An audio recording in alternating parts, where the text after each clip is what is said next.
Hola, muy buenas noches. Mi nombre es Miguel Pinto Valdivia. Soy médico endocrinólogo y actualmente me desempeño como presidente de la Asociación de Diabetes del Perú, ADIPER. En primer lugar, quiero agradecer la presencia de todos ustedes y su entusiasmo por participar en nuestras actividades científicas.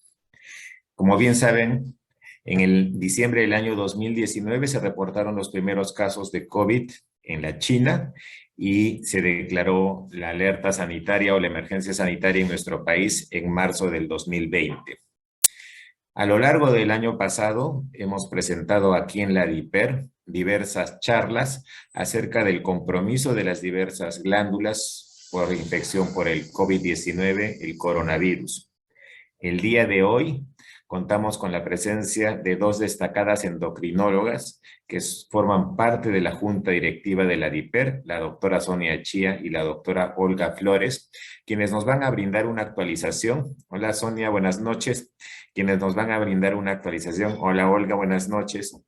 Acerca de las complicaciones crónicas de la infección por COVID-19 en los diversos tejidos y glándulas endocrinas. Creo que es importante. A lo largo de estos 2 últimos años se ha generado mucha información acerca del COVID-19 y las complicaciones. Muchas de estas complicaciones han tocado a las diversas glándulas endocrinas y el día de hoy las doctoras nos van a presentar una actualización acerca de qué se sabe hasta el momento. Nuevamente, gracias por apoyar nuestras actividades. En primer lugar va a empezar Sonia, que en los siguientes 35 40 minutos nos va a brindar la primera parte de la exposición.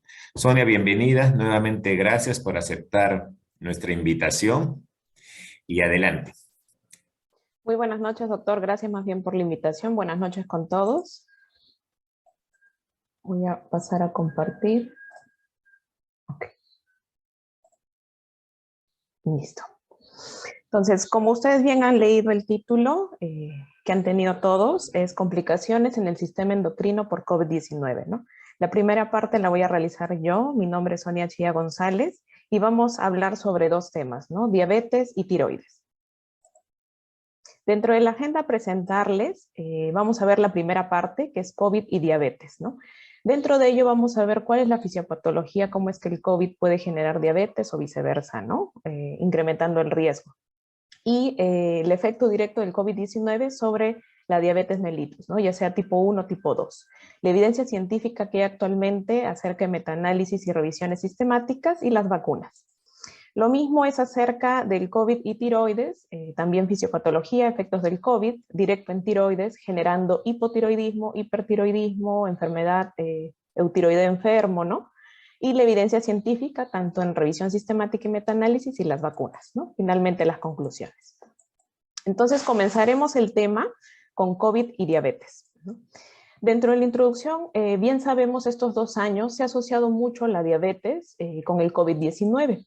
Se ha visto que la diabetes es la comorbilidad más frecuente en estos pacientes, ¿no? Con COVID-19. Dentro de los estudios se ve la prevalencia entre el 7 hasta el 30%. Para el día de hoy, que es 30, ¿no? de junio, las muertes a nivel mundial por COVID-19 son 6.356.005, ¿no? Todo debido a causa del COVID-19. Y se ha visto la confirmación de casos con preexistencia de enfermedad con diabetes hasta en un 9.2%. He ahí la importancia de esta exposición. Entonces, ¿cuál es la fisiopatología? ¿Cómo es que el COVID-19 puede generar hiperglicemia? Como ya sabemos, existe el ECA2, ¿no? Que es la enzima convertidora de angiotensina 2, que se ha visto muy asociada a lo que es diabetes e hipertensión. Entonces, esta expresión de este ECA2 se presenta en el páncreas, que en un rato les voy a presentar una imagen, y produce que el SARS-CoV-2 pueda unirse a este receptor ECA2, ¿no? en el páncreas e ingresar pues a la célula pancreática. Esto va a generar lo que se piensa sobre la fisiopatología, que genera una disfunción celular y una hiperglicemia aguda, ¿no? Y también tener en cuenta que el mismo SARS-CoV-2 genera hiperinflamación o tropismo tisular. Entonces puede generar hiperglicemia, aumento de hormonas contrarreguladoras, ¿no? Como les comenté, en la célula beta pancreática, ¿no? que es la de aquí abajo, uno tiene estos receptores de ECA2, que es de la enzima convertidora de angiotensina 2, ¿no? Y el SARS-CoV puede ingresa a la célula beta pancreática debido a este receptor y va a hacer una disfunción de célula beta, que es lo que va a producir directamente disminución de la secreción de insulina, ¿no? Entonces los gránulos de insulina no se retiran, no salen y va a generar una hiperglicemia aguda, ¿no? Entonces esta es la fisiopatología probada sobre este receptor ECA2. Sin embargo, tenemos otros orígenes de fisiopatología de hiperglicemia en pacientes con COVID-19. Muchos de ellos están en inamovilidad, ¿no? Porque se encuentran hospitalizados en UCI. Y puede haber una disminución de la capacidad del ejercicio, puede haber caquexia y debilidad muscular. Entonces, esto puede conducir a una disminución de la sensibilidad a la insulina. También el uso de corticosteroides, ¿no? Que hemos visto muy útil en COVID-19, y agentes antivirales pueden generar también resistencia a la insulina, inclusive lipodistrofias, ¿no? Y otra cosa importante es la respuesta inmunitaria que genera el virus, ¿no? Mediada por el virus. Esto puede hacer y permitir liberación de citoquinas y quimosinas, ¿no? ¿Qué va a generar esto finalmente? Afectar la célula pancreática, ¿no? Afecta la capacidad tanto para detectar concentraciones altas de glucosa, pero también inhibe pues la liberación adecuada de insulina, ¿no? Y además esta respuesta inmunitaria generada por el COVID-19 afecta pues la capacidad del hígado, ¿no? Sabemos que este es importante para la captación de glucosa, tan solo hígado y músculo, ¿no? Que son los principales. Entonces, como vemos aquí, el COVID y la diabetes comparten ambas inflamación crónica y también daño a múltiples tejidos, ¿no? Como podemos ver aquí en el gráfico, los diabéticos infectados por COVID-19 pueden generar incrementos de citoquinas, dentro de ellas la interleuquina 6 y la proteína C reactiva, ¿no? ¿Qué va a generar esto? Obviamente un estado proinflamatorio, tormenta de citoquinas y liberación pues, de respuesta inflamatoria sistémica. ¿Qué es lo que brinda esto finalmente? Un síndrome de estrés respiratorio agudo, ¿no? En pacientes con COVID, ¿no? Con necesidad de uso de ventilador. ¿Qué genera el diabético directamente en el COVID-19? Aumento en la admisión hospitalaria, hay neumonía severa y también mayor mortalidad, como se ha evidenciado hasta ahora en todos los estudios, ¿no? Resistencia a la insulina, tormenta de citoquinas y obviamente aumento de las hormonas contrarreguladoras. Entonces, la hiperglicemia crónica, como hemos visto, genera no solo inmunidad innata, sino también inmunidad humoral, ¿no? Entonces, hay que tener en cuenta estas dos patologías, ¿no? Una, COVID-19, ¿no? Que es una enfermedad transmisible, y la diabetes es una enfermedad no transmisible. Vemos que ambas juntas pueden crear una letalidad incrementada. ¿Por qué? Porque ambas comparten cosas similares, ¿no? Por ejemplo, el COVID-19 genera tormenta inflamatoria, ¿no? Liberación de citoquinas, hay daño de órganos, hiperglicemia, hipercoagulabilidad y disfunción endotelial, ¿no? Además de fibrosis. Y la diabetes comparte algo similar, ¿no? Que genera inflamación, resistencia a la insulina, daño en diferentes órganos, variabilidad de la glucosa con incremento de ella, hipercoagulabilidad, disfunción endotelial y fibrosis, ¿no? Por eso es importante el estudio de estas para ver el pronóstico de los pacientes, ¿no? Entonces, ¿cuál es el efecto directo del COVID-19 en diabetes, ¿no? Entonces, vamos a ver uno por uno en diabetes tipo 1, por ejemplo. Los pacientes con diabetes tipo 1 sabemos que existen múltiples virus asociados a su aparición, ¿no? Y que está en estudio, ¿no? Por ejemplo, el Coxsackie-B, rubiola, citomegalovirus, varicela zoster, ¿no? Entonces se encuentra en estudios si es que el COVID-19 podría generar también o estar dentro de la fisiopatología de diabetes tipo 1. Se ha visto que el 1 a 2% de los pacientes con infección leve por COVID tienen ya lesiones pancreáticas y el 17% con COVID severo también tienen lesión pancreática, ¿no? Entonces sabemos, como bien les expliqué antes, que la diabetes en general, ya sea tipo 1 o tipo 2, puede acentuar la respuesta inflamatoria, generando una aparición rápida de síndrome de estrés respiratorio agudo, ¿no? Se ha visto que la diabetes tipo 1 ha habido un incremento desde la aparición de la pandemia, ¿no? En el incremento de esto ha sido más o menos en un 16.9%, ¿no? de 11.4 por 100.000 habitantes en el 2019 ha incrementado a 13.3, ¿no? Más o menos los casos nuevos diagnosticados en la segunda mitad del 2020 fue una diferencia entre 51% del 2019 a 57.8 en el 2020, ¿no? En diabetes tipo 2 se ha visto un incremento de hiperglicemia, ¿no? Que finalmente conlleva a un reciente diagnóstico de diabetes en pacientes hospitalizados por COVID-19. La diabetes de reciente diagnóstico casi siempre tiene un mayor riesgo, un mal pronóstico de los pacientes con COVID-19. Este nuevo coronavirus, bueno, afecta pues obviamente específicamente en diabetes tipo 2, en los pies diabéticos, ¿no? ¿Qué es lo que hace? Esta inflamación, esta infección, esta liberación de citoquinas retrasa el tiempo de curación de pie diabético, aumenta la tasa de amputación y también la mortalidad, ¿no? En pacientes con diabetes, pie diabético y COVID. El COVID-19 también exacerba otro tipo de cosas, ¿no? Por ejemplo, incrementa la taquicardia, la sarcopenia y la disfunción microvascular en pacientes con diabetes y COVID. Entonces, hablando de este tipo de enfermedad, ¿no? Microvascular, específicamente, ¿qué es lo que se ha visto, ¿no? La enfermedad microvascular en pacientes con COVID y diabetes causa mayor mortalidad en pacientes con diabetes, ¿no? Y se ha visto que no solamente la complicación microvascular, sino también los índices de microangiopatía diabética, retinopatía, albuminuria y enfermedad renal diabética avanzada son factores de riesgo para mal pronóstico, ¿no? Para mayor mortalidad de pacientes con diabetes y COVID. Entonces, todo eso puede causar.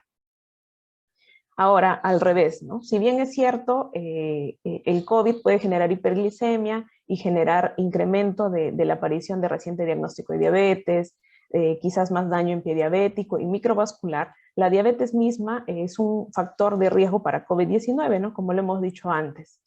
¿Por qué? Porque es un estado inflamatorio crónico, compromete, hemos dicho, la inmunidad innata y humoral, ¿no? Más admisión hospitalaria y de peor pronóstico, ¿no? Da 2.0 veces más el riesgo de severidad, ¿no? De COVID-19 y 2.5 veces más el riesgo de mortalidad. Los casos especiales en diabetes, específicamente cetoacidosis diabética, se ha visto mayor frecuencia de esta, más aún en niños, ¿no? Y que son de debut, ¿no? De aparición nueva de diabetes tipo 1 de COVID-19, ¿no? Mientras que la frecuencia o la prevalencia de diabetes tipo 1 en la población general no ha cambiado, ¿no? También se ha visto en casos actuales de cetoacidosis euglicémica, ¿no? En pacientes con diabetes y COVID y con uso de SGLT2, ¿no?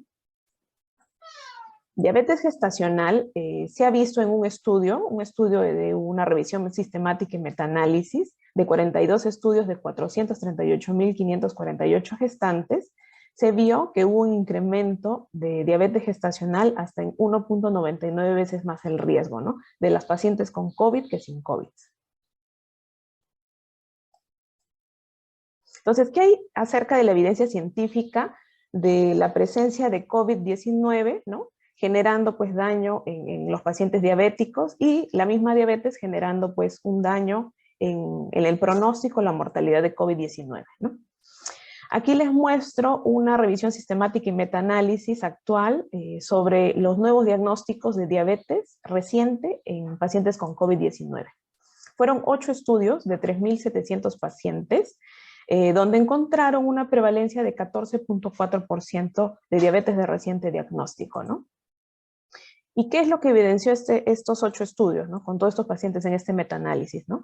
Que la diabetes de reciente diagnóstico tiene más riesgo de muerte, o sea, de mal pronóstico del COVID-19, en comparación de los pacientes sin diabetes y los que tenían diabetes preexistentes, ¿no? Entonces, ya hemos visto múltiples estudios estos 2 años acerca de la hiperglicemia y el daño sobre la mortalidad de pacientes con COVID-19, ¿no? Y vemos más aún en esta revisión sistemática y metaanálisis que hay que tener mucho en cuenta a esos pacientes con diabetes de reciente diagnóstico. Este es otro metaanálisis realizado en 22 estudios, ¿no? Una conjunción de 22 estudios de 17.687 pacientes, ¿no? Que evaluaron de 10 países, ¿no? La relación entre la diabetes y el COVID-19, ¿no? Lo que buscaron es qué tipo de diabetes, qué fenotipo de riesgo tiene un paciente diabético para llegar a una mayor mortalidad.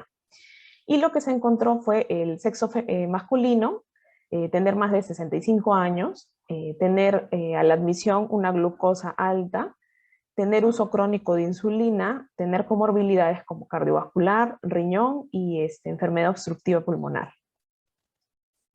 Entonces, ¿qué es lo que se encontró en esta muerte relacionada con COVID en pacientes con diabetes?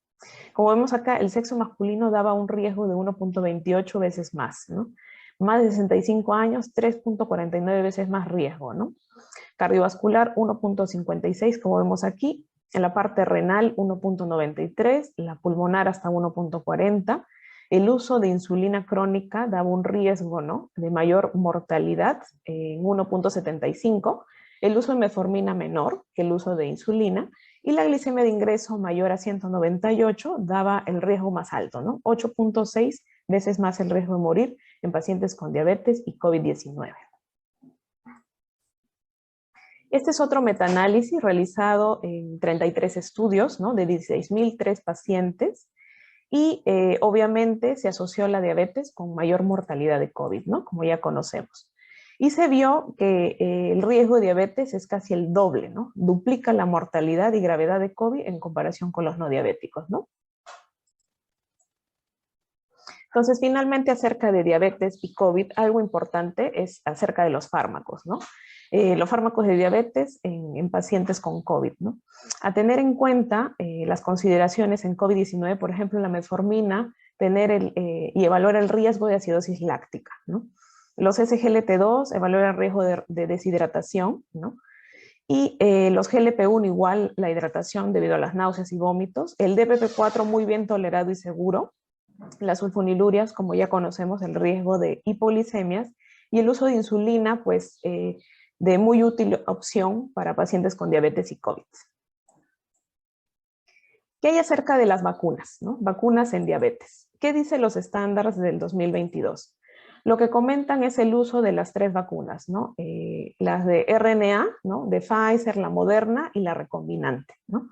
Y hablan en este ADA 2022 acerca del refuerzo, que es indispensable tanto en adulto mayor como en pacientes con diabetes.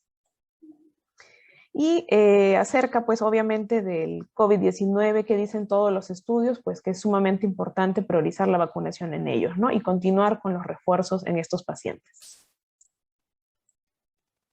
Siguiendo con la agenda, pasaremos al tema de COVID y tiroides, ¿no?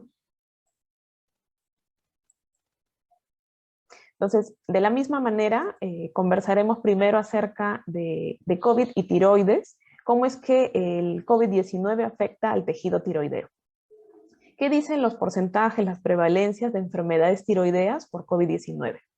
Tenemos que las células epiteliales foliculares han sido dañadas por COVID, se encontró en post-mortem hasta en un 22.2%. En un seguimiento de pacientes de 3 meses después del diagnóstico de COVID, vieron que el 64% tenía función tiroidea normal. Dentro de muchos de ellos, la gran frecuencia eutiroideo enfermo. En hipotiroidismo se encontró más o menos en un 5% de pacientes con COVID. Tirotoxicosis en un 15.3 hasta 20%. Y se llegaba a eutiroidismo después de la recuperación de la neumonía por COVID hasta en 1.3%, ¿no? Y lo más frecuente, lo más usual, ha sido encontrar tiroiditis subagudas asociadas a COVID-19, ¿no? Más o menos en un 30% en 8 estudios. ¿Qué hay acerca de la fisiopatología, no? Es casi similar a lo conversado en diabetes. Puede haber un daño directo o un daño indirecto. En el daño directo también está asociada la enzima convertidora de angiotensina 2. Esta también está en tejido tiroideo, altamente expresada. Por ello es que se afecta la función tiroidea. Y al igual que en diabetes, el daño indirecto es generado por mecanismo inmunológico, ¿no?, por tormenta de citoquinas. Entonces, esto afecta directamente la función tiroidea. Y tener mucho en cuenta la disfunción del eje hipotálamo y pituitaria tiroideo, ¿no? Que más adelante la doctora Olga les va a conversar.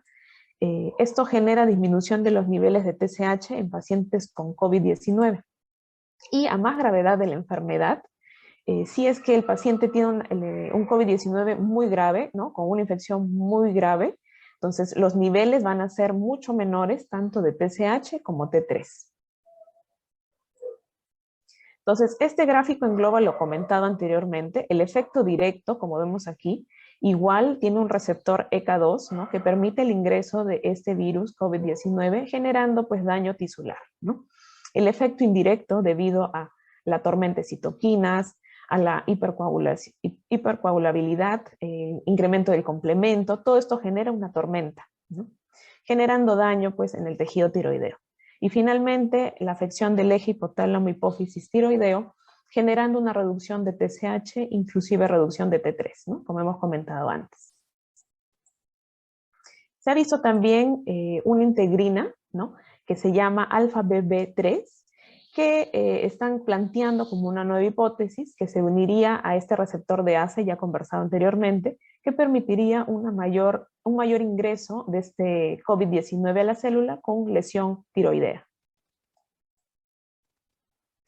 Pero aparte, así como en diabetes existe otras causas, dentro de la fisiopatología del COVID-19 en tiroides, también está el uso de corticoides en COVID-19. ¿Qué es lo que afecta a esto? Los niveles séricos de TSH, ¿no? Entonces puede inhibir la secreción de hormona liberadora de tireotripina, generar la supresión de liberación de TSH y bloquear la conversión periférica de T4, ¿no? La heparina, también el uso de heparina permite un error de medición de la T4 libre por su desplazamiento y también por el desplazamiento en la globulina transportadora de tiroides, ¿no? Entonces, estos dos temas son importantes en la evaluación de quizás del perfil tiroideo de los pacientes con COVID. Entonces, ¿cuáles son los efectos directos del COVID en pacientes sanos, ¿no? En la función tiroidea. Entonces, vamos a ver uno por uno sobre las patologías que pueden generar. Por ejemplo, en tiroiditis subaguda se ha visto, como les comenté, hasta en un 30%, ¿no? El primer caso descrito fue en marzo del 2020, ¿no? Cuando acá en Perú comenzó la pandemia, en una mujer de 18 años, ¿no? Más bien, hipotiroidismo de Hashimoto no está muy asociado, no hay estudios que lo confirmen, pero se ha visto una condición preexistente, ¿no? De anticuerpos positivos, podría generar con el COVID-19 la presencia, ¿no? De esta enfermedad de Hashimoto. Pero como les digo, no está claro actualmente en ningún estudio la disfunción directa asociada a COVID-19 y autoinmunidad tiroidea. El hipotiroidismo persistente, eso sí se ha visto más o menos en un 7%, y esto evidencia que hay un riesgo de estos pacientes a disfunción tiroidea a largo plazo, ¿no? Por este hipotiroidismo que aún se mantiene. En estudios observacionales retrospectivos se ha visto que este hipotiroidismo en otros estudios puede llegar hasta solo 5%. En el caso de hipertiroidismo se ha visto mucho más frecuente, esto lo vamos a ver más adelante en la revisión de estudios. La tirotoxicosis se encontró hasta en un 20%, ¿no? La estancia hospitalaria es significativa, mayor en pacientes con hipertiroidismo, con alta tasa de mortalidad. Y lo asociado es la interleuquina 6. Se ha visto que a más interleuquina 6, menos TSH, ¿no? Entonces, a más tirotoxicosis, la concentración es más alta de interleuquina 6, ¿no? Y se ha visto asociada la interleuquina 6 con recaídas y aparición de nuevo de hipertiroidismo, ¿no? De enfermedad de Graves. Acerca de la oftalmopatía de Graves en pacientes con COVID-19, también, ¿no? La interleuquina 6 está asociada en la expresión de receptor de TSH en los fibroblastos de los preadipocitos orbitales, ¿no? De los humanos, en los ojos.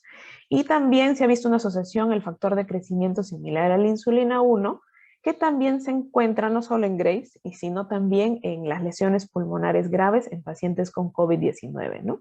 Entonces son cosas que sinceramente tienen que ser estudiadas más adelante, ¿no? ¿Y qué hay acerca del eutiroideo enfermo, ¿no? Que conocemos que la mayoría de pacientes con COVID ha tenido, ¿no? La interleuquina 6 también está aquí, genera supresión, disminución de T4, de T3, ¿no? y obviamente el eutiroideo enfermo que conocemos que es síndrome T3 baja, ¿no? Hay una relación entre el COVID, ¿no? Y su gravedad y este T3 bajo, ¿no? Y todo es generado por inflamación sistémica, ¿no? Liberación de citoquinas. Se ha visto también que en el COVID-19 hay TSH más baja, ¿no? que en otro tipo de pacientes y PCR alto, ¿no? Acerca del cáncer tiroideo y COVID-19, no se ha visto una asociación, no se ha visto una relación entre ellos, solo que en pacientes con cáncer tiroideo tenían 5.2 veces más el riesgo de mortalidad en los siguientes 30 días, ¿no? En comparación con pacientes sin evidencia de enfermedad. Es lo único. Más no se ha visto una relación directa. Y hay acerca de la evidencia científica esta vez de COVID-19 y tiroides. Hay un estudio que se llama el TIRCOR, que evalúa pacientes con tirotoxicosis, ¿no? En general. Fueron 287 pacientes hospitalizados por COVID, pero en cuidados no críticos, ¿no? No intensivos. Y se encontró el 20% de tirotoxicosis, 5.2% de hipotiroidismo y 74% con función tiroidea normal, ¿no? Se relacionó la TSH con la edad y también con la interleuquina 6. Y finalmente en el análisis multivariado evaluó que la tirotoxicosis está asociada a la presencia de una mayor interleuquina 6, como les había explicado antes, ¿no? A menos TSH más interleuquina 6. Tenía un riesgo, ¿no?, de tener interleuquina 6 altas 3.25 veces más un paciente con tirotoxicosis. Aquí les muestro un metaanálisis, ¿no?, dentro de la evidencia científica de los niveles de tiroxina y la asociación con COVID-19.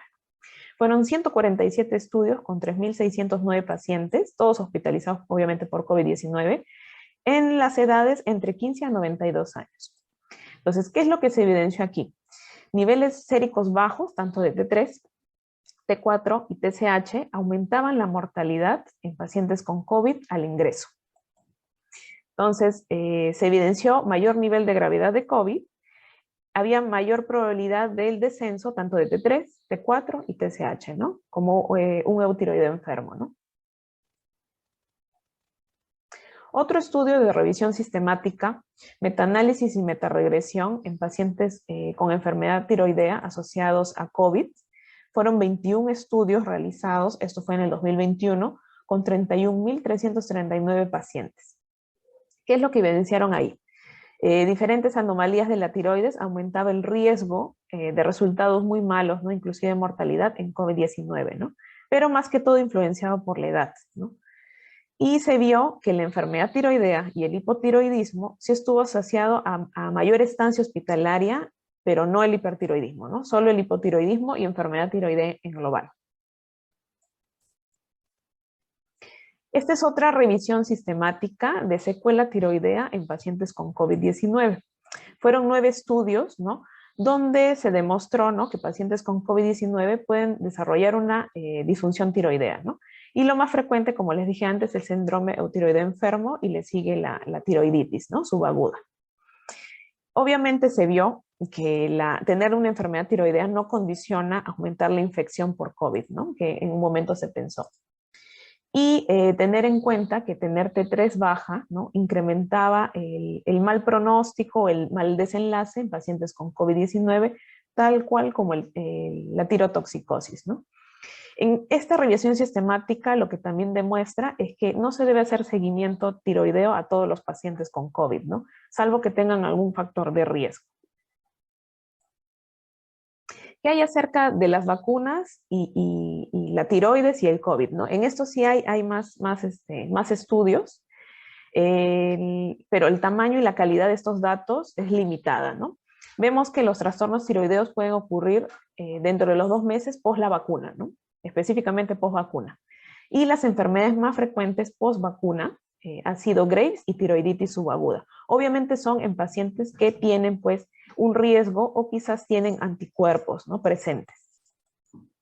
Entonces, aquí les muestro esta revisión sistemática de los inconvenientes tiroideos debidos a la vacuna, ¿no? Aquí en el gráfico vemos en la parte singular lo rojo es la tiroiditis subaguda, ¿no?, y lo azul es la enfermedad de Graves, ¿no? Entonces vemos que estas dos son las patologías más frecuentes presentadas post vacuna, ¿no? Como les comenté, los estudios son de 2 meses, ¿no? 2 meses posterior a la vacuna, la presencia de estas enfermedades. Aquí a la mano derecha vemos las clases de vacunas, ¿no? Pfizer, AstraZeneca, Moderna, Coronavac, ¿no? Y la frecuencia de la presencia de esta enfermedad tiroidea, post-vacuna. Vemos obviamente que Pfizer es más frecuente porque es la vacuna más utilizada a nivel mundial, ¿no? Entonces, por ello es que se encuentra más frecuente la presencia tanto de Graves y de tiroiditis subaguda. Entonces, finalmente, como conclusión de estos dos temas grandes, ¿no? De COVID-19 con diabetes y tiroides, vemos que, según lo que les he mostrado, tanto la evidencia científica, todo lo mencionado acerca de la fisiopatología, hay una relación bidireccional, ¿no? Para COVID-19 y diabetes.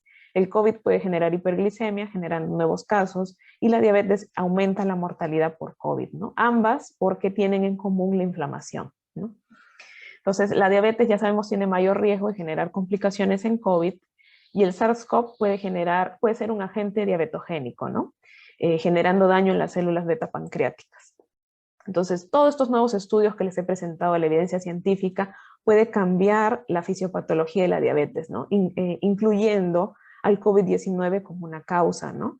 Futura, ¿no? Eso tenemos que evaluarlo más adelante porque todos los estudios son de los últimos 2 años, ¿no? Tanto diabetes como COVID es una intersección letal, ¿no? Porque ambas pueden generar muerte, mayor muerte en pacientes, ¿no? Ya que una es una enfermedad transmisible y una enfermedad no transmisible, ¿no? Estas juntas pues pueden generar mayor mortalidad. Y finalmente, acerca de la disfunción tiroidea, hay que considerarla, como hemos demostrado, hay bastantes porcentajes, ¿no? De todos los tipos de disfunción tiroidea en pacientes con COVID, ¿no? Es una posible manifestación del COVID-19 esta disfunción, ¿no? Entonces, sería bueno evaluar la función tiroidea en pacientes específicos, ¿no? Para diagnosticar a tiempo. Quienes veamos, pues, que tienen alguna patología previa, historia familiar, ¿no? O algún antecedente, pues, ¿no? Que influya sobre la presencia de una enfermedad tiroidea, ¿no? Particularmente en pacientes hospitalizados, ¿no? Muchas gracias. Gracias a ti, Sonia, por tu excelente revisión. Estoy seguro de que al final de la sesión van a haber múltiples preguntas. Gracias por por recalcar que la relación es bidireccional entre COVID y estas patologías. Continuando con el programa, quiero invitar a la doctora Olga Flores, quien estará encargada de la segunda parte de lo que es el compromiso de glándulas endocrinas por COVID-19. Olga, nuevamente gracias por aceptar la invitación de ADIPER y adelante con tu presentación. Buenas noches, doctor. Buenas noches, colegas. Gracias por la invitación y agradecer también a todos por darse el tiempo y el interés por seguir aprendiendo. Voy a compartir.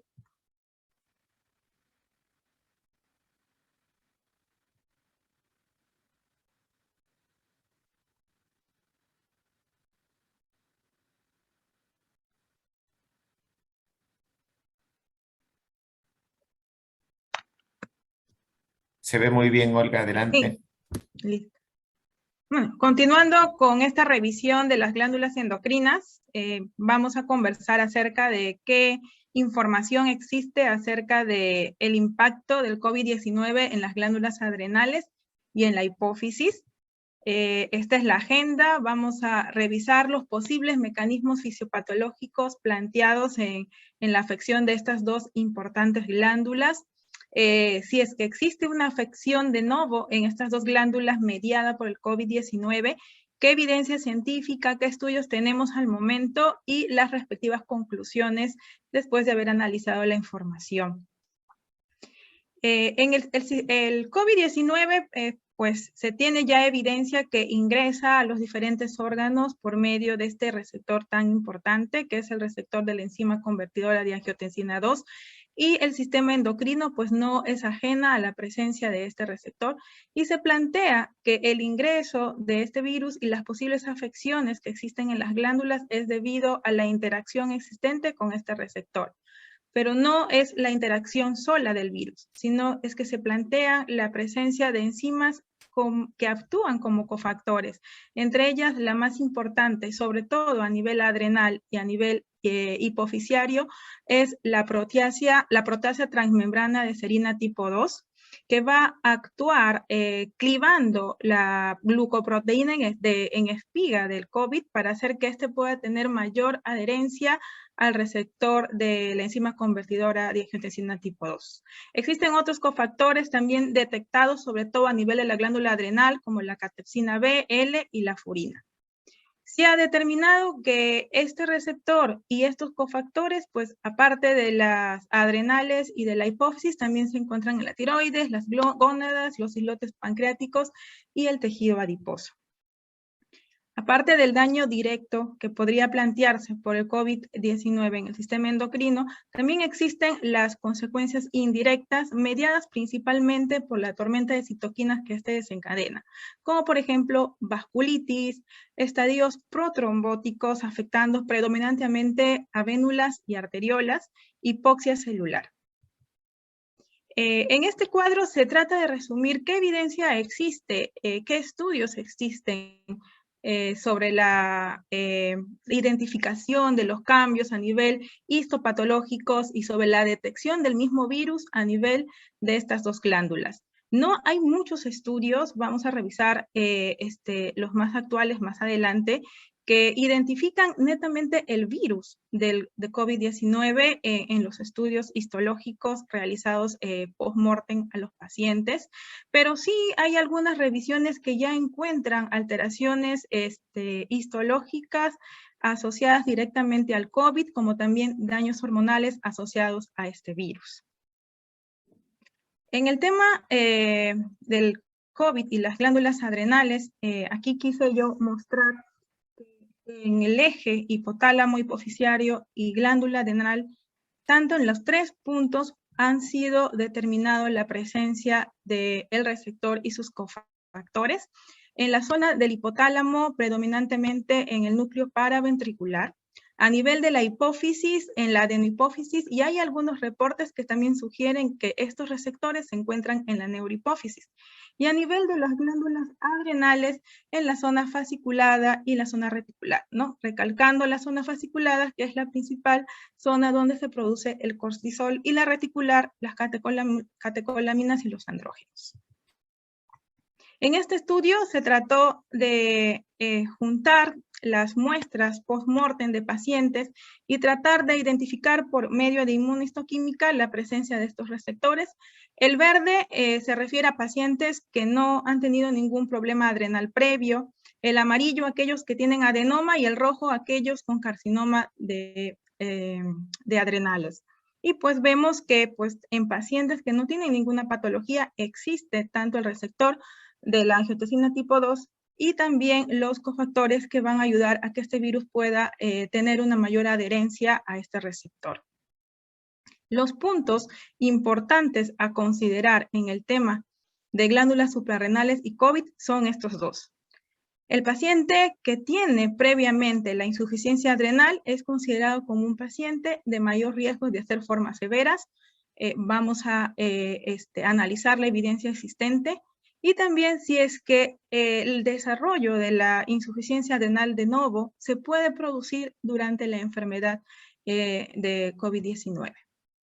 La insuficiencia adrenal establecida va a tener un mayor riesgo de realizar infecciones en general, debido a que estos pacientes de por sí ya tienen alterada la respuesta inmune, sobre todo predominando la alteración a nivel de los natural killer.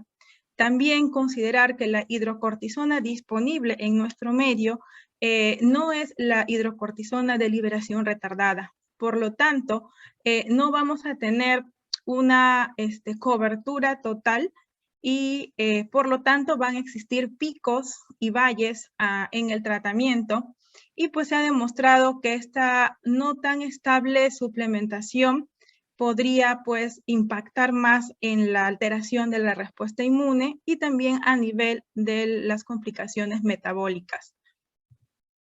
La opción adecuada que se plantea es la hidrocortisona de liberación modificada para evitar que estos pacientes puedan tener menos riesgo de impactar, sobre todo en la respuesta inmune ante las infecciones. El empleo de los corticoides en estos pacientes que desarrollan COVID-19, pues va a tener un impacto en las diferentes fases del desarrollo de esta enfermedad. Por ejemplo, en la primera fase, dosis suprafisiológicas podrían incrementar la carga viral por inmunosupresión y asimismo en una segunda fase podrían beneficiarse porque disminuiría la tormenta de citoquinas. En los pacientes con alteración de la secreción endógena de cortisol van a ser por este motivo más susceptibles a la infección del virus. Es importante, y esta diapositiva lo puse para recordar un poco el manejo ya de un paciente con una insuficiencia adrenal ya establecida a nivel domiciliario y que pues desarrolle COVID-19. En caso de síntomas iniciales, se sugiere la administración de hidrocortisona de 20 miligramos cada 6 horas por vía oral, o sea, subir la dosis basal del paciente a una dosis mucho mayor, o en caso de prednisona o su equivalente, prednisona o prednisolona, 10 miligramos cada 12 horas, ¿no? Prednisolona de 10 miligramos pues equivale a prednisona de 10 miligramos, subir la dosis a cada 12 horas. Cuando nosotros observemos que el paciente va a tener un deterioro clínico, sobre todo mayor dificultad respiratoria, evidencia de una desaturación, pues lo que se sugiere es administrar la hidrocortisona intramuscular a dosis de 100 miligramos, contactar con emergencia y en caso de que este contacto no sea muy oportuno, muy temprano o tengamos alguna dificultad, pues subir la dosis de la hidrocortisona a 50 miligramos cada 6 horas. Bueno, y en hospitalización el manejo es endovenoso con un bolo de 100 miligramos seguido de una infusión de 200 miligramos de manera continua o 50 miligramos cada 6 horas con un adecuado manejo de fluidos y electrolitos. La insuficiencia adrenal del novo por el SARS-CoV-2 se plantea, qué evidencia hay, qué es lo que dice la literatura actualmente. Con la parte de la afección a nivel central, ¿no? A nivel hipotalámico o a nivel hipofisiario, se plantea que por la similitud, la homología existente entre el SARS-CoV-2 y el SARS-CoV-1, que es aproximadamente un 80%, se podría plantear el mismo mecanismo fisiopatológico por el cual este virus afectaría a la zona central de control del eje adrenal. Se plantea que se podría producir un mimetismo molecular entre el virus y la ACTH, produciendo anticuerpos contra la ACTH, el daño inmunológico tanto hipotalámico como hipofisiario y además, pues, se plantea que la insuficiencia suprarrenal relativa o aquella asociada al paciente crítico también sería mucho más frecuente en estos pacientes. ¿Y por qué? Porque en estos pacientes críticamente comprometidos existiría pues una alteración tanto en la síntesis como la liberación de ACTH, una reducción del metabolismo del cortisol, sobre todo mayor inactivación del mismo, una resistencia del cortisol, del poco cortisol que estos pacientes puedan tener a nivel periférico y la definición de la insuficiencia suprarrenal relativa, pues es esta, ¿no? Un cortisol al azar menos de 10. ¿Qué es lo que nosotros podríamos hacer en nuestro medio, ya que no contamos con el test de estimulación de cocitropin de 250 microgramos o 1 microgramo? Pero basta con el dosaje al azar de cortisol menor a 10 para poder plantear el diagnóstico en estos pacientes. Con lo que respecta a la afección primaria, hay muchísima más información al respecto. Se plantea que los mecanismos fisiopatológicos serían los siguientes: necrosis, principalmente bilateral de la glándula, hemorragia, degeneración lipídica. Esto significa que el contenido lipídico normal de las células de la cortical de las glándulas adrenales van a disminuirse y esto va a producir una disdiferenciación de las capas, como lo vamos a revisar, y una inflamación a nivel focal. Aquí les muestro los gráficos sobre los cambios histopatológicos encontrados existe un infiltrado predominantemente linfocitario e histocítico a nivel de la corteza, predominantemente CD4, CD8 y CD68. Esto es lo que les mencionaba, que no hay una buena zonificación, una buena diferenciación entre capas. Aquí en el gráfico A observamos la diferenciación correcta entre las 3 capas de la corteza: la glomerulosa, la fasciculada y la reticular. Y en los cadáveres de los pacientes que padecieron COVID, pues se encuentra que esta diferenciación entre capas no está, ¿no? Y principalmente se produce por la alteración del contenido lipídico a nivel de estas células. Asimismo, se encontró mayor cantidad de tejido fibrótico, y esto podría explicar la disminución en la producción de cortisol, principalmente en estos pacientes, y también de las otras hormonas relacionadas, ¿no? Como los andrógenos y la aldosterona. La hemorragia adrenal es la más reportada en los estudios de caso, predominantemente bilateral, ¿no? En este caso les traigo la imagen de un compromiso unilateral que no es muy frecuente en el paciente, sin ninguna alteración tumoral previa a este nivel, y esto se comprobó con el seguimiento, debido a que después de haber recibido el tratamiento, pues la hemorragia fue disminuyendo, ¿no? Descartando la presencia de alguna tumoración, porque uno podría decir, pues el paciente podría haber tenido una tumoración allí y esto sangrar, pero la mayoría de los reportes, pues, son hechos en pacientes que no han tenido ninguna lesión previa. ¿Y por qué se produce esta hemorragia? Se plantea que durante el estrés, el incremento de las catecolaminas podría o predispondría a la trombosis en la vena adrenal, y esto incrementaría la presión venosa a nivel de las vénulas y la ruptura secundaria, dando como consecuencia a la hemorragia. En este otro estudio juntaron un mayor número de pacientes, la cantidad fue 50, y evaluaron qué alteraciones histopatológicas encontraron en los pacientes que tuvieron COVID-19 a nivel de las adrenales. Y aquí la principal alteración pues reportada es la alteración en el contenido lipídico de las células corticales y la infiltración linfocitaria, ¿no? Los estudios que demuestran el desarrollo de la insuficiencia adrenal en estos pacientes existen. Entre los primeros, que pues no se tenía mucho material, mucha evidencia para realizar los estudios, comenzaron a reportar que pues la diferencia entre de insuficiencia adrenal entre pacientes infectados pues existía, ¿no? Con aquellos que no.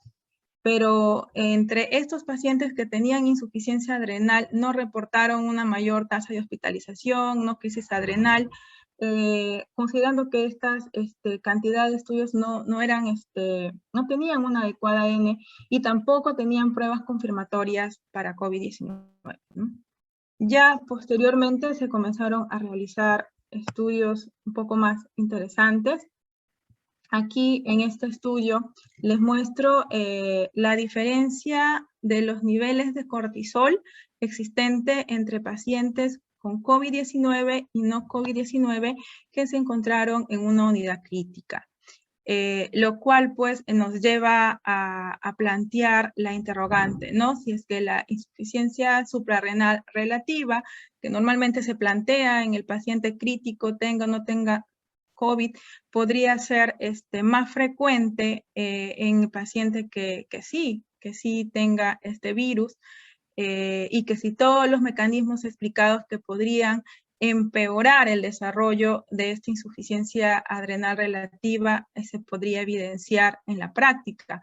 Y aquí pues pueden ver que los pacientes con COVID tenían menos cantidad de cortisol reportado que aquellos pacientes que no tenían COVID-19 como enfermedad, ¿no? Lo malo de estos estudios que son retrospectivos realizaron la revisión de historias clínicas y lamentablemente pues se tuvieron que desechar muchos pacientes ya que no todos tenían cortisol. Otro dato importante en estos estudios es recalcar que el cortisol fue tomado en cualquier día de la hospitalización, no necesariamente en la admisión, ni al segundo, ni al tercer día.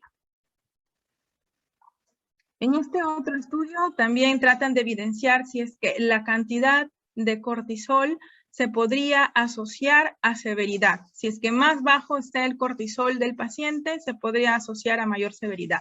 Bueno, y se encontró aquí en aquellos pacientes hospitalizados por COVID en cuidados intensivos, que sí tenían pues en un 64% un cortisol por debajo de 10, tanto entre el día 1 y 2 como al día 8 y el día 10 de seguimiento, y que la disminución de este cortisol tenía mayor asociación a severidad, ¿no? Leve, moderado y severo de acuerdo a la clasificación de la OMS, y pues la mayor parte tenía la asociación a mayor severidad. Y aquí también recalcar que estos estudios tienen una cantidad de muestra muy pequeña, sin embargo nos ayudan a comenzar a explicar si es que la teoría se podría estar evidenciando ya en la práctica. Y aquí les traigo este otro estudio donde lanza la controversia entre, pues, si es que el paciente que tiene cortisol bajo, cortisol alto, va a tener mayor mortalidad. Y en este estudio tratan de evidenciar un poco la explicación. Aquí evidencian lo contrario. Este estudio sí realizó el dosaje de cortisol en las primeras 48 horas de ingreso del paciente. Encontraron que aquellos pacientes que al ingreso tenían mayor cantidad de cortisol, tenían mayor mortalidad que aquellos que presentaban un cortisol mucho menor. El punto de corte fue 26 y tenían una sobrevida de 15 días comparando con aquellos que tenían menor a 26, que tenían una sobrevida mucho mayor. En este estudio, pues explican los autores que se plantea que inicialmente en los primeros días de severidad de esta enfermedad existiría un estado de hipercortisolismo transitorio, y que por todos los mecanismos fisiopatológicos explicados, netamente que comprometen la afección de la glándula adrenal, como isquemia, hemorragia, alteración a nivel central de la secreción de ACTH por el mimetismo, quizás que se pueda desarrollar por el mismo COVID, podrían hacer que el paciente agote la cantidad de cortisol y la respuesta en este momento y pueda evolucionar posteriormente a una insuficiencia adrenal.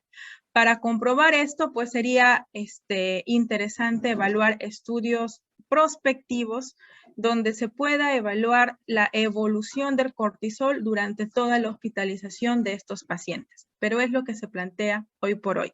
Y en este metaanálisis también revisaron 11 estudios, 5 observacionales, 6 reportes de casos, recalcando nuevamente que no existen muchos estudios para poder sacar conclusiones fuertes. Y aquí también pues viene que el cortisol tomado entre las primeras 24 horas a 48 horas de la hospitalización va a estar siempre más alto, y más esto asociado a severidad y mortalidad que en pacientes que no.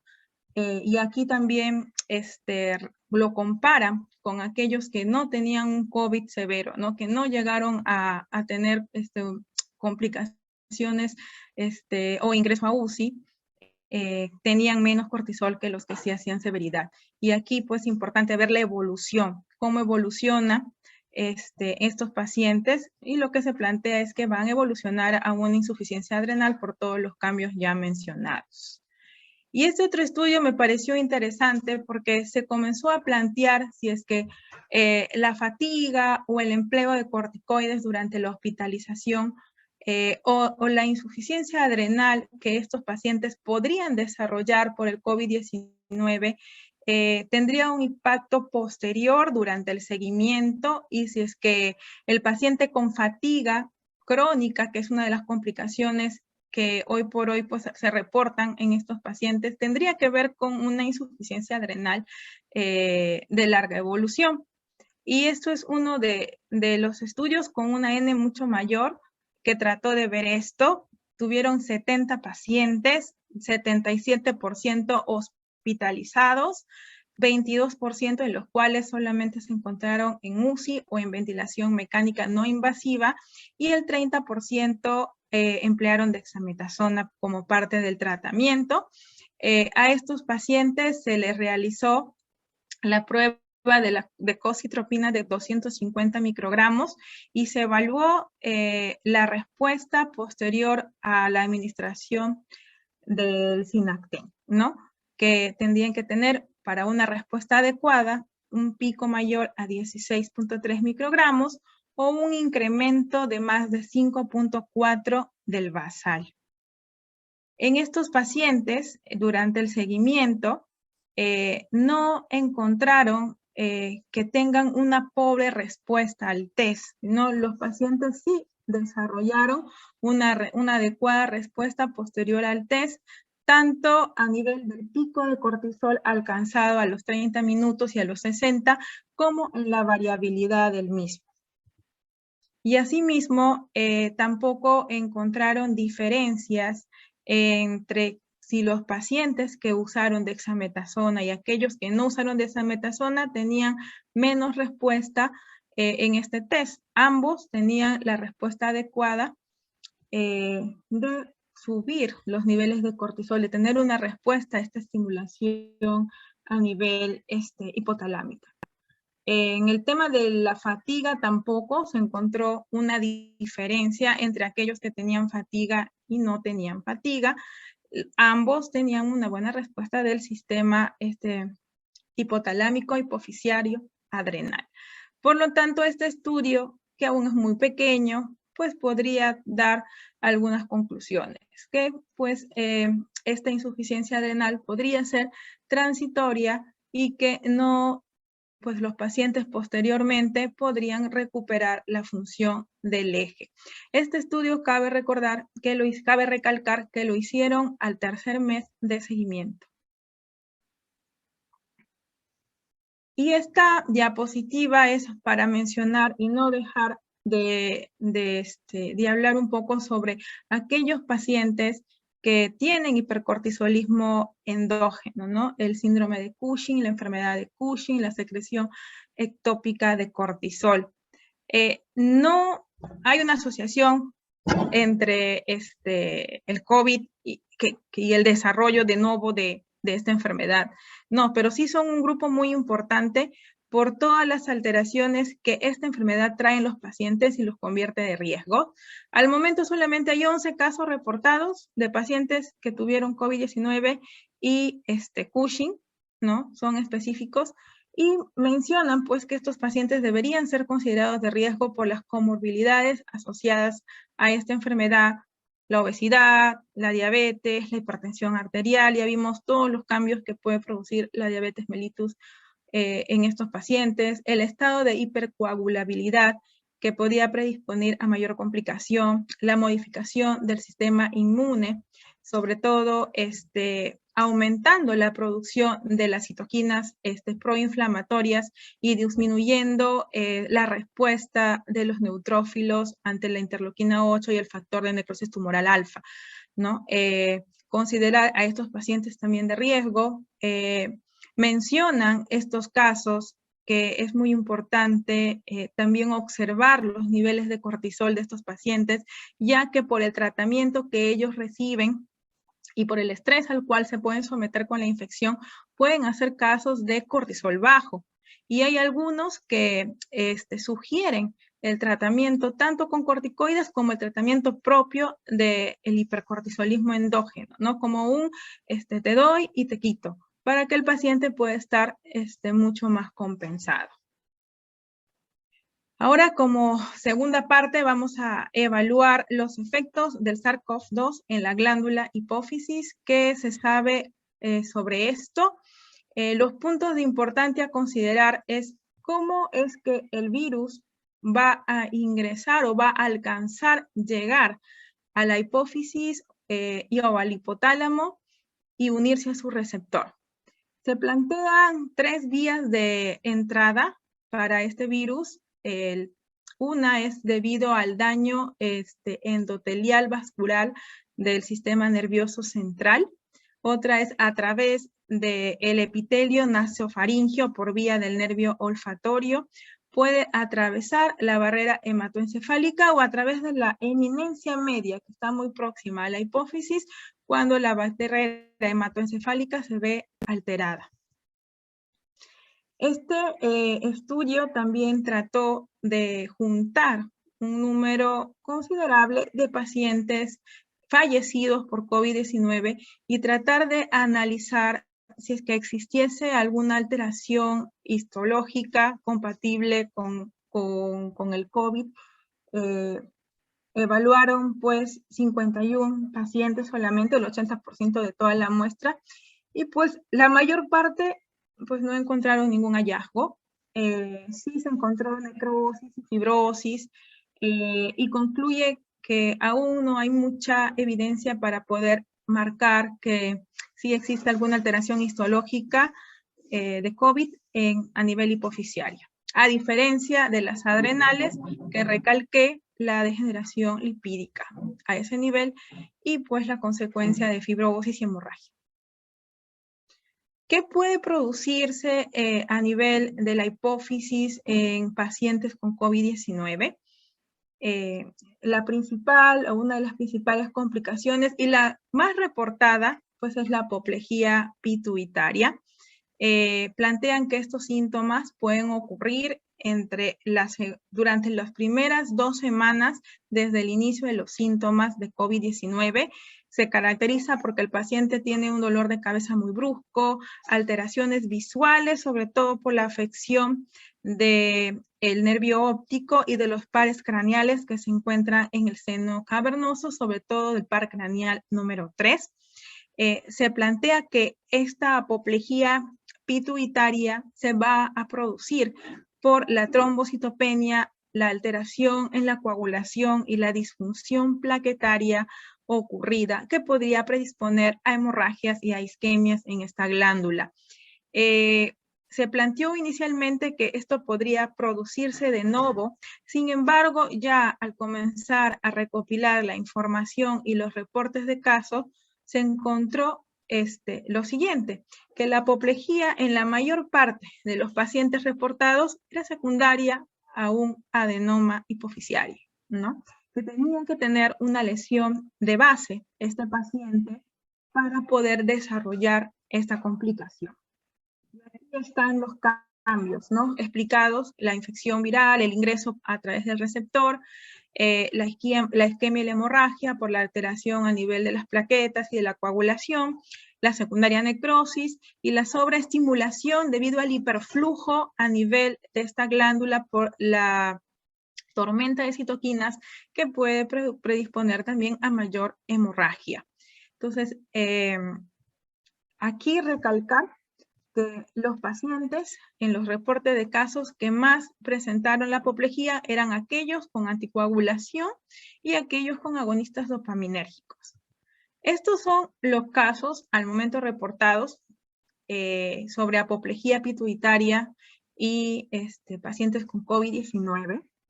De los 6 casos, 5 son asociados a adenomas, principalmente macroadenomas hipofisiarios, cuyo tratamiento fue corticoides y también cirugía.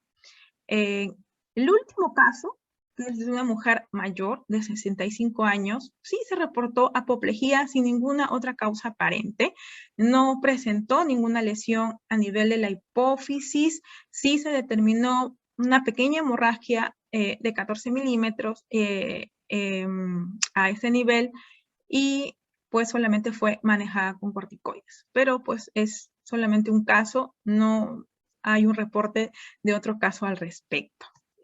En el caso de la hipofisitis, se planteaba que al igual que el SARS-CoV-1, pues, podría producirse por una alteración directa, ¿no? Una alteración directa mediada por anticuerpos como pues lo explicó anteriormente mi colega a nivel de la tiroides.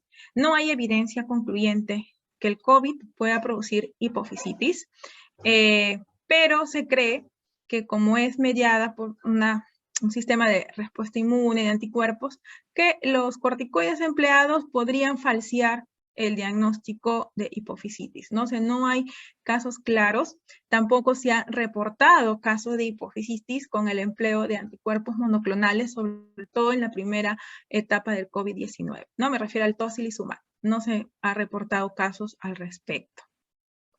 Y aquí traje este punto que me pareció muy importante, que es la hiponatremia, ya que a nivel hipofisiario pues existe se encuentra la vasopresina, que es un importante regulador de la osmolaridad y de los niveles de sodio en nuestro organismo. En el paciente con COVID-19, la hiponatremia no es despreciable, tiene una frecuencia que va de acuerdo a los reportes entre un 20 a un 50%. El estudio más grande que se realizó de hiponatremia es el estudio HOPE, que abarcó 4.460 pacientes con COVID, en los cuales encontraron un 20% de hiponatremia y 0.9 de estos tenían hiponatremia menor a 125, ¿no? Severa. Las causas de la hiponatremia en estos pacientes pues son múltiples: las pérdidas gastrointestinales, la depresión de volumen, los diuréticos, las pérdidas urinarias de sodio, y ahí sale pues la opción del síndrome de secreción inadecuada de hormona antidiurética, que también puede ser parte de la hiponatremia en este grupo. ¿Por qué es importante y por qué menciono la hiponatremia? Porque sí existe una asociación muy marcada entre hiponatremia y mayor tasa de hospitalización, ingreso a UCI, ventilación mecánica y muerte, como pueden evidenciar en estos estudios, con una significancia estadística importante. Y el síndrome de secreción inadecuada de hormona antidiurética, que sería una de las causas a considerar, no olvidando que el paciente con COVID va a tener múltiples causas de hiponatremia, que podría explicarse por una acción directa de la interleuquina 6 a nivel de la neurohipófisis, produciendo una liberación no osmótica inadecuada de la vasopresina. Asimismo, la presión positiva en la ventilación podría producir una alteración o una estimulación de los vasoreceptores venosos pulmonares, y una reducción del volumen sanguíneo efectivo, ¿no? También produciendo una liberación no osmótica de la vasopresina. Al igual que los corticoides, los antibióticos, sobre todo las fluoroquinolonas, las sulfas, que están asociadas pues a este síndrome. Con respecto a la vacuna y a la afección de estas dos glándulas, no existió un reporte, como sí lo mostró la doctora Sonia con sus temas tratados. En este caso no hay un reporte de una adrenalitis o una hipofisitis por vacunación. En el caso de aquellos pacientes que tengan un compromiso a nivel del cortisol, una insuficiencia suprarrenal de base, ¿qué es lo que sugieren para las vacunas? Y es pues un tema que a veces nuestros pacientes nos pueden consultar. Hay dos corrientes: aquellos que sí sugieren incrementar la dosis de corticoides que emplea el paciente el día de la vacunación. Sobre todo esto lo plantea la Sociedad de Pituitaria, pero es una opinión de expertos. Y al igual que hay otro grupo que plantea que solamente debería hacerse cuando los pacientes manifiestan síntomas como fiebre, fatiga o mialgias, ¿no? Las conclusiones al respecto de este tema es la evidencia de los receptores AC2 y cofactores, tanto en la glándula adrenal como en la glándula hipófisis, es clara. Aún no hay estudios contundentes que demuestren la detección viral por medio de microscopía o PCR. El posible estadio inicial de hipercortisolismo asociado a mayor mortalidad y la evolución del mismo a hipocortisolismo por los mecanismos planteados, la mayor frecuencia de insuficiencia adrenal relativa en estos pacientes, y que esta insuficiencia adrenal podría pues estar influida por la tormenta de citoquinas y las afecciones mencionadas. La lesión adrenal más frecuente es la hemorragia, seguida por la isquemia. a nivel de macroscopía, pero a nivel de microscopía la alteración a nivel de los lípidos, ¿no? La degeneración lipoidea. Considerar el riesgo de apoplejía pituitaria en los pacientes con macroadenoma hipofisiario y COVID, la importancia de la hiponatremia por su asociación a mayor mortalidad y admisión a UCI, considerar como posible causa de la tormenta de citoquinas, sobre todo la interleuquina 6, al desarrollo de un CIHAT, y la necesidad de estudios prospectivos que puedan esclarecer mucho más estas asociaciones fisiopatológicas más interesantes, ¿no? Eso sería todo lo que quería compartir esta noche con ustedes. Gracias.